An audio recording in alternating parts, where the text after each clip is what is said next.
우리는 3장의 그 시작에서 사도 바울로 하여금 위의 것을 생각하고 땅의 것을 생각하지 말라라고 대언케 하셨던 주의 음성을 들을 수 있었습니다.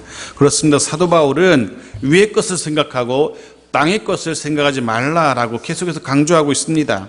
그러면서 지난 시간에는 그렇다면 생각하지 말아야 할 땅의 것이 무엇인가를 구체적으로 설명한 바 있습니다. 그것들은 이런 것들이었습니다. 음란, 부정, 사욕, 악한 정욕, 탐심, 이런 것들이 땅의 것이었습니다. 더하여서 분함, 노여움, 악의, 비방, 부끄러운 말, 이런 것들이 사도 바울이 생각지도 말라던 땅의 것들이었습니다.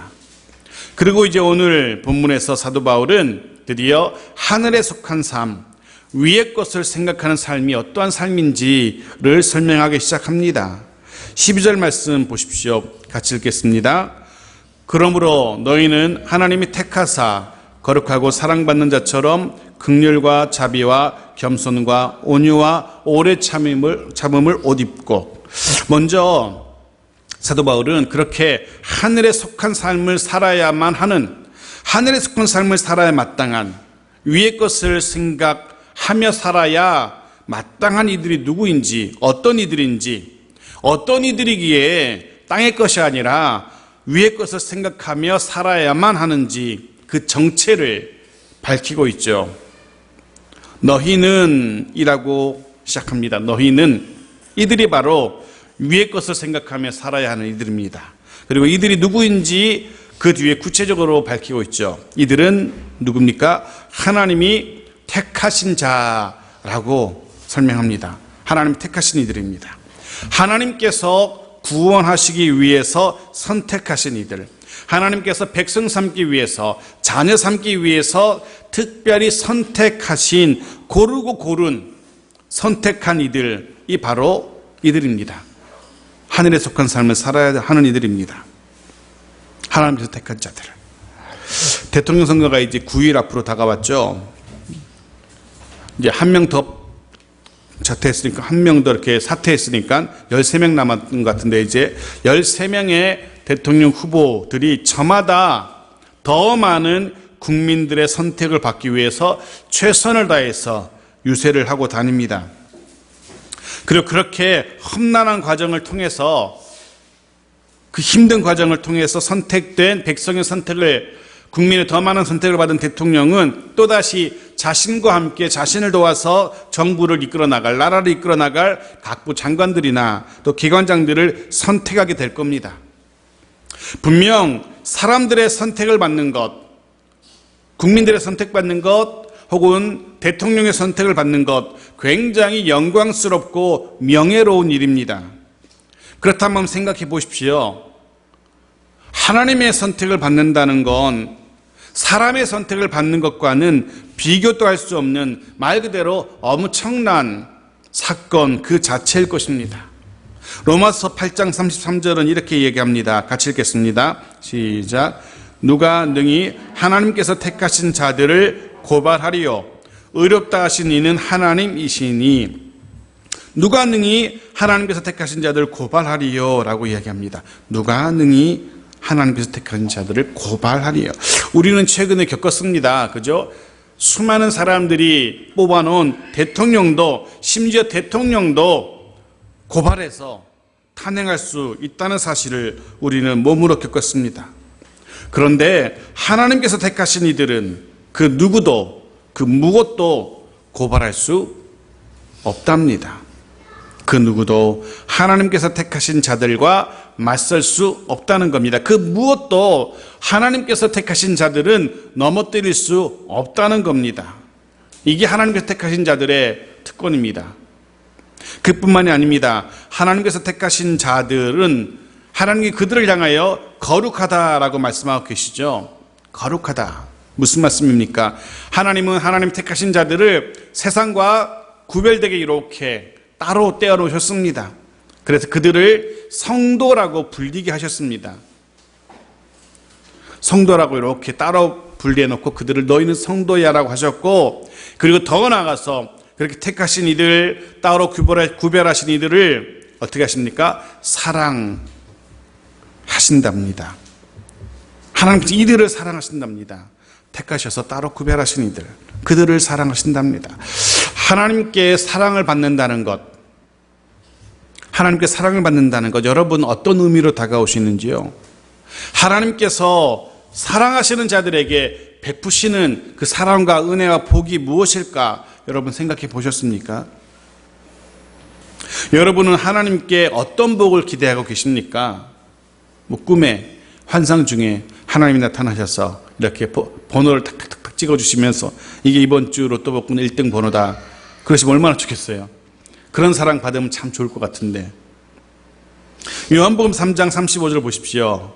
하나님께서 사랑하신 자들에게 어떤 복을 주시는지 같이 읽겠습니다. 아버지께서 아들을 사랑하사 만물을 다 그의 손에 주셨으니. 물론 이 본문은 아버지께서 아들을 사랑하사, 이 아들은 예수 그리스도를 말합니다. 하나님의 독생자이신 예수 그리스도를 의미합니다. 하지만 저는 하나님의 사랑을 받는 또 다른 아들, 저와 여러분도 마찬가지라 생각됩니다. 하나님은 하나님의 또 다른 아들들인 저와 여러분을 위하여서도 똑같은 만물을 저 여러분의 손에 주실 거라 생각합니다. 왜냐하면 심지어는 하나님의 사랑을 받는 저와 여러분을 위하여서 독생자이신 예수 그리스도를 십자가에까지 내어주시기까지 사랑하신 하나님이시기 때문에, 가장 아끼는 아들까지 내어주신 하나님이, 우리를 위해서 아들을 내어주신 그분이 만물 주시지 않으시겠습니까? 주실 겁니다. 사랑하는 성도 여러분, 때때로 힘들 때 있습니다. 버거울 때 있습니다. 하지만 너무 힘없는 모습으로 살아가지 마십시오. 너무 낙담해 하지도 마십시오. 너무 힘들어 하지도 마십시오. 왜냐하면 저와 여러분은 하나님께서 택하시고 구별하시고 사랑하시는 너무나 소중한 존재들이기 때문에 그렇습니다. 그런 소중한 저와 여러분을 위하여서 하나님은 오늘도 지금도 쉬지 않고 일하고 계십니다. 언젠가는 하나님의 그 일하심이 드러나게 될 겁니다. 그때를 우리는 기다리면서 인내해야 되는 겁니다. 자, 그렇게 골로새 성도들에게, 그리고 저와 여러분에게 사도 바울이 권면합니다. 하나님이 택하신 자답게, 하나님이 거룩하게 구별하신 자답게, 하나님이 사랑하시는 자답게 살아야 된다라고 도전합니다. 그러면서 어떻게 살아야 되는지를 이야기합니다. 바로 그것이 긍휼, 자비, 겸손, 온유, 오래 참음을 옷 입은 자답게 살아야 된다라고 이야기합니다. 긍휼이라는 옷을 입은 자답게 긍휼의 사람으로 보여야 하는 겁니다. 자비라는 옷을 입은 자답게 자비롭게 보여야 됩니다. 겸손과 온유, 오래 참음의 옷을 입은 자답게 겸손한 자로, 온유한 자로, 오래 참는 자로 보여야 합니다. 물론 그렇게 보여야 한다는 것은 겉모습만 그럴듯하게 보여야 된다는 것을 말하지 않습니다. 본질적으로 그 옷에 걸맞는 사람이 되어야 한다는 겁니다. 그래서 너무나 당연하게 그 옷을 입은 자 그에게서, 아니 우리에게서 그런 모습이 드러나야만 합니다. 성경은 이런 옷을 입은 자들을 또 다르게 이렇게 표현하기도 합니다. 로마서 13장 14절 보십시오. 같이 읽겠습니다. 시작. 오직 주 예수 그리스도를 옷 입고 정욕을 위하여 육신의 일을 도모하지 말라. 여기서는 그리스도로 옷 입고, 주 예수 그리스도로 옷 입고 라고 표현합니다. 저와 여러분 모두 그리스도 예수로 옷 입은 자들입니다. 그리스도의 옷을 입은 자답게 살아야 됩니다. 그런 생각을 해봅니다. 자신이 입은 옷에 걸맞게 살아간다면 이 세상이 훨씬 더 아름다워지고 훨씬 더 살만한 세상이 되지 않을까라는 생각을 해봅니다. 오늘 신입사님 모두 오셨지만 해병대에 나온 것을 굉장히 자부심을 가지고 계시는데, 그들은 그렇게 생각하죠. 그 옷에, 그 아무나 입을 수 없는 그 옷을 입은 자답게 그 옷에 부끄럽지 않게 살아야 한다라고 생각하면 그렇게 살려고 노력합니다. 마찬가지라고 생각됩니다. 대통령이라는 옷에 맞게, 장관들은, 또 국회의원들은 그 옷에 자신들이 입은 장관이라는 옷, 국회의원이라는 옷에 맞게 살아간다면 기업인은 기업하는 사람답게, 기업인은 옷을 입은 자답게, 노동자는 노동자의 옷을 입은 자답게 살아간다면 이 세상 분명 훨씬 더 살기 괜찮은 세상에 되리라고 생각됩니다. 부모는 부모의 옷을 입었으니 부모의 옷을 입은 자답게, 자녀는 자녀의 옷을 입었으니 자녀답게 그 옷에 맞게끔 살아간다면 분명 달라질 겁니다.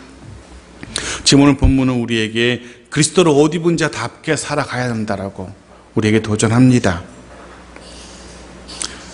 좀 더 구체적으로 살펴본다면 그 옷 가운데 긍휼, 자비, 겸손, 온유, 오래 참음은 어쩌면 우리의 내면의 마음의 태도, 자세라고 할 수 있을 겁니다. 그렇다면 13절, 14절은 겉으로 드러나는 행동은 어때야 될지도 우리에게 보여줍니다. 13절 말씀 보십시오. 같이 읽겠습니다. 시작. 누가 누구에게 불만이 있거든 서로 용납하여 피차 용서하되 주께서 너희를 용서하신 것 같이 너희도 그리하고. 내면의 그리스도로 옷 입은 자들의 내면의 특징이 긍휼, 자비, 겸손, 온유, 오래 참음이라면 그것들이 밖으로 드러날 때 이런 모습으로 드러나는 겁니다. 이런 내면의 특성이 겉으로 드러나는 행동으로 드러날 때 이렇게 표현됩니다. 첫 번째는 서로 용납하고 피차 용서하는 모습으로 드러납니다. 그렇습니다. 하나님이 택하신 자들은 서로 용납하고 피차 용서해야 합니다. 오늘 본문은 어디까지, 어떻게까지 용납하고 용서해야 하는지 그 기준도 제시하고 있죠. 어떻게 용서하라고요? 주께서 너희를 용서하신 것 같이. 맞습니다. 바로 그겁니다. 주께서 너희를 용서하신 것 같이. 마태복음 18장 21절 22절 함께 읽겠습니다. 시작. 그때 베드로가 나와 이르되 주의 형제가 내게 죄를 범하면 몇 번이나 용서하여 주리이까? 7번까지 하오리이까? 예수께서 이르시되 내게 이르노니 7번뿐 아니라 7번을 70번까지라도 할지니라. 7번을 70번까지. 아시는 것처럼 이것은 끝없이 한없이 용서하라는 주님의 가르침입니다. 그리고 주님은 그 가르침처럼 우리를 하나님이 택하시고 거룩하게 구별하시고 사랑하시는 우리들을 끝없이 한없이 용납하고 용서해 주셨습니다. 우리도 그것처럼 주님의 그 사랑처럼 서로 그렇게 용납하고 용서해야만 합니다. 물론 절대로 쉽지 않습니다. 결코 쉽지 않습니다. 어쩌면 견뎌줄 수는 있습니다. 저 사람이 밉습니다. 하는 행동이 얄밉습니다. 그렇지만 내가 버티고 견디고 참아줄 수는 있습니다. 겨우겨우 이를 악물고 참아낼 수는 있을지도 모르겠습니다. 성경은 지금 그런 모습을 말하는 게 아닙니다. 그렇게 참아내라는, 이 악물고 참아내라는 게 아니고요, 마음으로부터 그를 용서해 주라는 겁니다. 주께서 우리를 용서하신 것처럼 분명 도무지 용서가 안 되는 이들이 있을 수 있습니다. 하지만 주께서 우리를 용서하신 것처럼 우리도 용서해야 합니다. 왜냐하면 우리는 그리스도로 옷 입은 자들이기 때문에, 그 옷 입은 자답게 살아야만 하기 때문에. 14절도 보십시오. 14절도 같이 읽겠습니다. 시작.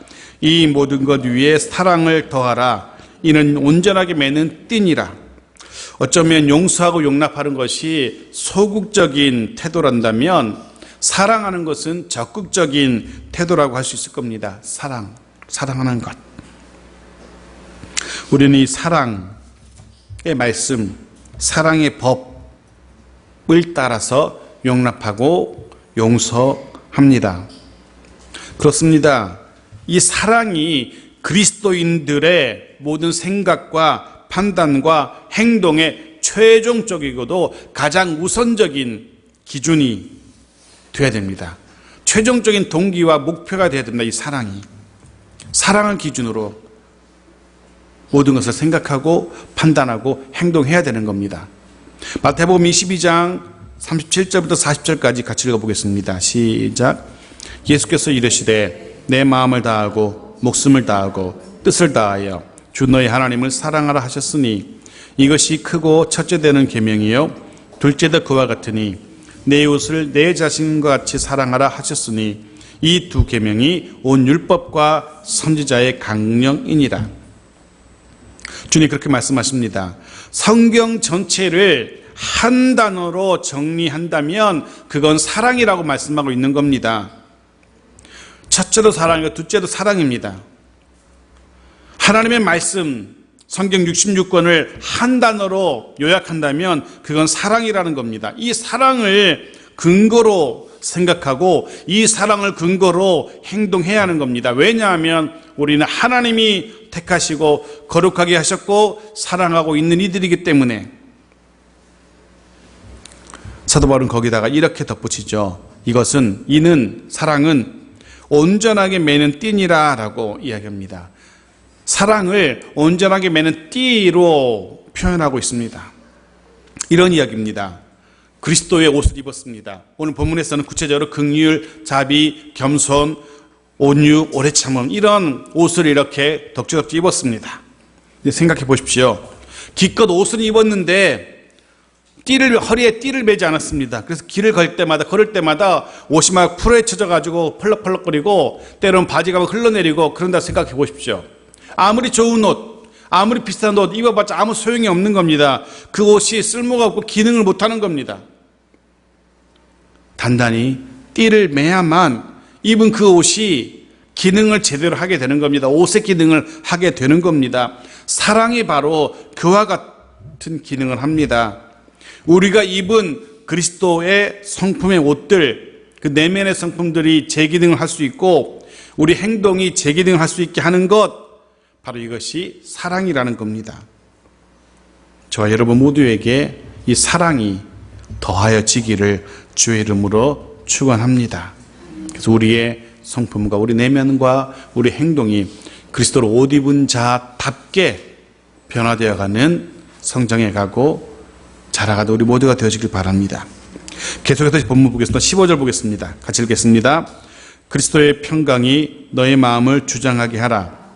너희는 평강을 위하여 한 몸으로 부르심을 받았나니 너희는 또한 감사하는 자가 되라. 아멘. 하나님이 택하신 자다운, 즉 12절에서 보았던 그런 옷을 입은 자다운 자의 또 다른 모습이 무엇인지를 이야기합니다. 그리스도로 옷 입은 자들의 또 다른 특징은 평강이 우리의 마음을, 우리의 삶을 주장하는 겁니다. 우리는 이미 평강이 우리 삶을 주장한다는 것이 무엇인지 이미 빌립보서의 말씀을 통해서 이미 구체적으로 살펴본 바가 있습니다. 오늘은 짧게 다시 한번 복습해 보겠습니다. 빌립보서 4장 6절과 7절입니다. 같이 읽죠. 시작. 아무것도 염려하지 말고 다만 모든 일에 기도와 간구로 너희 구할 것을 감사함으로 하나님께 아뢰라. 그리하면 모든 지각에 뛰어난 하나님의 평강이 그리스도 예수 안에서 너희 마음과 생각을 지키시리라. 아멘. 빌립보서는 아무것도 염려하지 말고 오직 기도하라 라고 권면하죠. 그리고 이어지는 말이 그거였습니다. 그러면 기도하면 하나님이 평강으로 채우실 것이라 라고 말씀하십니다.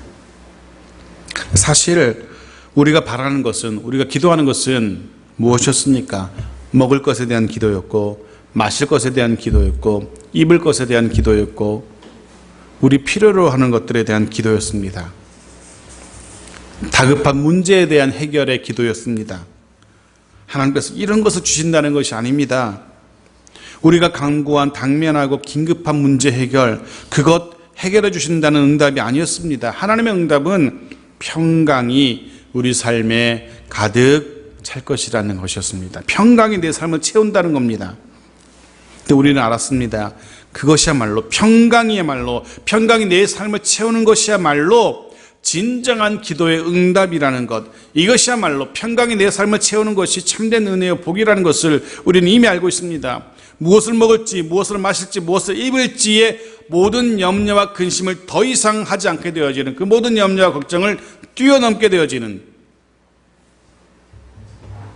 그것을 되풀이하지 않을 놀라운 하나님의 응답이 평강으로 채우시는 겁니다. 지금 사도 바울은 그리스도로 옷 입은 자들의 삶 속에 이 평강이 가득하게 될 것이라 라고 이야기하고 있습니다. 여러분, 그리스도로 옷 입으셨습니까? 그렇다면 그리스도의 평강이 우리 삶을 주장하고 있어야만 합니다. 하나님이 택하신 저와 여러분의 삶 속에 그리스도의 옷을 입은 저와 여러분 속에 이 그리스도의 평강이 날마다 사라지지 않고 풍성하기를 주의 이름으로 축원합니다. 어쩌면 주님이 우리에게 주신 최고의 선물, 최후의 선물이 바로 이것일지도 모르겠습니다. 요한복음 20장 26절 보십시오. 같이 읽겠습니다. 시작. 여드레를 지나서 제자들이 다시 집 안에 있을 때에 도마도 함께 있고 문들이 닫혔는데 예수께서 오사 가운데 서서 이르시되 너희에게 평강이 있을지어다 하시고. 그렇습니다. 주님께서 사랑하는 택한 제자들에게 평강을 선물하십니다. 너희에게 평강이 있을지어다 평강을 선물하십니다. 이 평강이 저와 여러분 가운데 임하기를 소원합니다. 이 평강이야말로 주님이 우리에게 주시는 최고의 선물입니다. 그리고 부활하시고 승천하시기 전에 주신 최후의 선물이기도 하고요. 그런데요, 사도 바울은 이 평강이 우리들의 개인적인 영역에만 머물러서는 안 된다라고 표현합니다. 그리스도의 평강, 그 평강이 우리에게만 머무는 것이 아니라 그 평강이 우리를 거쳐서 한 몸을 이루고 있는 지체들에게까지, 믿음의 가정들까지, 공동체 속에까지 이르러야 한다라고 이야기합니다. 동일한 마음으로 사도 바울의 심정으로 저도 여러분에게 축복합니다. 그리스도의 평강이 여러분 모두의 인생 가운데 넘치기를, 그리고 우리의 가정과 교회 가운데, 나아가 이 나라와 이 민족 가운데 주님의 평강이 가득하게 되어지기를 주의 이름으로 축원합니다. 자, 16절은 또 다른 특징을 이야기하죠. 그리스도로 옷 입은 자들의 이제 네 번째 특징입니다. 같이 16절 같이 읽겠습니다. 시작. 그리스도의 말씀이 너희 속에 풍성히 거하여 모든 지혜로 피차 가르치며 권면하고 시와 찬송과 신령한 노래를 부르며 감사하는 마음으로 하나님을 찬양하고. 아멘. 하나님을 찬양하고. 자, 16절의 초반에 이렇게 말합니다. 그리스도의 말씀이 너희 속에 풍성히 거하여. 그리스도의 말씀이 우리 가운데 풍성히 거하게 되는 겁니다. 풍성히 거한다는 이 표현은요, 흘러 넘칠 정도로 가득 채워지는 것을 말합니다. 시편 119편 105절은 시인은 이렇게 얘기하죠. 같이 읽겠습니다. 시작. 주의 말씀은 내 발의 등이요 내 길의 빛이니이다. 말씀이 내 생각을 주도하게 되는 것, 말씀이 내 걸음을 인도하게 되는 것, 이것이 말씀이 풍성하게 거하는 모습입니다. 말씀이 찰랑찰랑 풍성하게 거한다는 것이 그냥 그 상태 그대로 머물러 있는 걸 말하는 게 아니고요. 그렇게 되면은 말씀이 우리를 채우게 되면 내 생각을 주도하고 내 걸음을 주도하게 된다는 겁니다. 이것이 하나님이 택하신 그리스도로 옷 입은 자들의 특징입니다. 말씀이 풍성한 자들, 그렇게 되는 겁니다. 오늘 본문은 사도 바울은 그렇게 또 말합니다. 말씀이 풍성하게 되어지면 구체적으로 어떤 일들이 벌어지는지, 말씀이 생각을 주도하고 말씀이 행동을 인도하게 되어지면 우리 삶이 어떻게 바뀌는지 사도 바울은 첫 번째 그렇게 말합니다. 다시 16절 말씀 다시 보십시오. 같이 읽겠습니다. 시작. 모든 지혜로 16절 같이 읽겠습니다. 시작. 모든 지혜로 피차 가르치며 권면하고 시와 찬송과 신령한 노래를 부르며 감사하는 마음으로 하나님을 찬양하고. 이 표현에서 전 두 가지를 의미한다고 보는데요. 말씀이 풍성히 거하게 되면 첫 번째는 피차 가르치며 권면할 수 있게 된다. 이건 성도의 교제를 이야기합니다. 성도 간에 서로 교제하는 것. 그리고 이어지는 시와 찬송과 신령한 노래, 하나님께 감사하고 찬양하고, 이거는 하나님을 향한 예배를 의미한다고 봅니다. 그렇습니다. 말씀이 우리 인생 가운데 가득하게 되어지면, 말씀이 우리 가정 가운데 가득하게 되어지면, 말씀이 교회 가운데 가득하게 되어지면 자연스럽게 일어나는 뒤따르는 일들은 서로 교제하는 것입니다. 하나님을 예배하는 것입니다. 여러분 어떻습니까? 믿음의 지체들 간에 서로의 고민과 서로의 눈물을 알고 계시는지요? 서로의 기도의 제목들이 무엇인지 알고 그를 위해서 기도하고 계신지요? 서로 교제하고 계신지요? 또 하나, 하나님 앞에 예배드리기에 열심을 내고 계신지요? 하나님 앞에 예배드릴 때 열심을 내고 계신지요? 이게 말씀이 풍성한 자들은 당연히 하나님 앞에 열심히 예배를 드리게 된다는데, 또 그것이 그리스도로 옷 입은 자들의 특징이라는데, 과연 우리는 어떤지? 저는 요즘 그런 생각을 해봅니다. 성경에 보면은요, 뜻밖에도 하나님을 시험한 이들이 종종 있습니다. 대표적인 인물이 바로 우리가 잘 아는 사사 기드온이었습니다. 그는 감히 정말 하나님이 살아 역사하시는지, 정말 하나님이 나를 도와서 하나님이 말씀하신 것을 이룰 만한 분인지 아닌지를 시험합니다. 대단한 사람이죠. 양털을 갖다 놓고 이슬이 거기 내리게 하고 땅에도 내리게 하고 하면서 감히 하나님을 시험한 인물이 사사 기드온입니다. 하나님을 시험합니다. 뿐만 아니라 말라기 선지자 역시 하나님을 시험해 보라고 우리에게 도전합니다. 물론 말라기 선지자는 11조를 들여서 복을 주는지 그렇지 못하는지 하나님을 시험해 보라는 것이었는데, 저는 또 다른 방향으로 하나님을 시험해 보라고 말씀드리고 싶습니다. 저 스스로에게, 그리고 여러분에게 하나님을 시험해 보라고 그렇게 도전해 보고 싶습니다. 한번 시험해 봅시다. 우리 하나님을. 말씀이 우리 삶에 풍성히 임하게 하고, 그게 먼저입니다. 말씀이 우리 속에 말씀이 풍성하게 채워지고, 그를 통해서 말씀을 따라서 풍성하게 서로 교제하고 하나님을 예배하게 해 보십시오. 과연 하나님이 그런 저와 여러분에게 복을 주시는지, 못 주시는지, 어떻게 인도하시는지 하나님을 한번 시험해 봤으면 좋겠습니다. 그런데 우리는 그렇게 말씀이 풍성하게 우리 가운데 거하도록 하지도 않고, 그 말씀을 따라서 교제하지도 않고, 그 말씀을 따라 하나님을 예배하지도 않으면서 하나님의 은혜와 복은 기대합니다. 그리고 내가 원하는 대로, 내가 원하는 때에 하나님의 복을 주시지 않는다고 하나님을 원망합니다. 먼저 말씀이 우리 삶에, 내 인생 가운데, 내 가정 가운데 풍성하게 임하게 해야 합니다. 그 말씀을 따라서 생각하고 그 말씀을 따라서 행동해야 합니다. 그리고 나서 복을 주시는지 안 주시는지 우리 하나님을 한번 시험해 보기 원합니다. 그래, 정말 이 시대에도 하나님의 살아 역사하심을 저와 여러분의 삶의 증거로 간증할 수 있게 되어지는 우리 모두가 되어지길 소원합니다. 벼락교회에 그러하기 위하여서 여러분의 삶 속에 먼저 말씀이 풍성히 거하게 하십시오. 열심을 다해 말씀을 따라 서로 교제하고 예배할 수 있는 저 여러분 모두가 되어지길 바랍니다. 한 가지 더, 마지막 절입니다. 17절, 말씀이 풍성한 이들의 또 다른 특징입니다. 같이 읽겠습니다. 또 무엇을 하든지 말에나 일에나 다 주 예수의 이름으로 하고 그를 힘입어 하나님 아버지께 감사하라. 말씀이 풍성한 자들의 또 다른 특징은 모든 일들을 주 예수의 이름으로 하게 되어집니다. 주 예수의 이름으로 한다는 것은요, 그의 행동을 통하여, 우리의 말이나 행동을 통하여, 우리 일상생활을 통하여 예수님이 드러나는 것, 예수 그리스도의 이름이 드러나는 것을 의미합니다. 아니, 어쩌면 그리스도의 옷을 입은 자니까 당연하게 그리스도가 드러나는 건 너무나 당연할지도 모르겠습니다. 사랑하는 성도 여러분, 우리의 말과 우리의 행동을 통하여 그 속에서 예수 그리스도가 드러나기를 바랍니다. 우리의 말과 우리 행동을 보면서, 우리의 생각거리 판단을 보면서 세상 사람들이, 주변 사람들이 우리의 살아가는 모습을 바라보면서 그리스도 예수를 발견할 수 있게 되어지기를 소원합니다. 여러분을 보면서, 우리 삶 속에서 여러분을 보면서 학교에서건 직장에서건 동네에서건 마트에서건 혹시 교회 다니시는지요? 혹 집사님이세요?